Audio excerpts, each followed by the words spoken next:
सिगी लांगोन zone 4 दगिना employment exchange फोकिसे Koyna हयेंग दगी थबा होजरगे बंदो यारगदी हदोपिना वाहिगे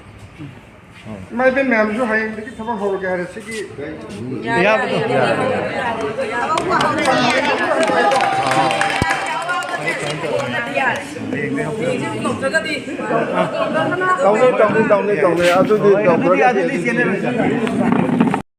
February की डेट 6 तगी अखोगी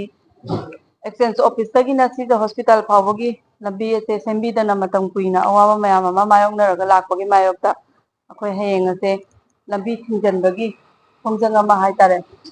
चथगनी हाइना तौरंबदो अखोय वेंचर की अमदी कीस्टोन की साइड तगी हयेंग दगी सेंबा हौरगे हाइना थाजब पिरकपदगी अखोय लांगोन अपुनबा मैरा पाइबी अमदी सिविल सोसाइटी अनि की साइड तगी अखोयना लंबी थिंबगी खोंजंग चंगसनगनी हाइना तौजरंबदो अखोय हंदोक्तरे हाइना मीडिया की थोंदा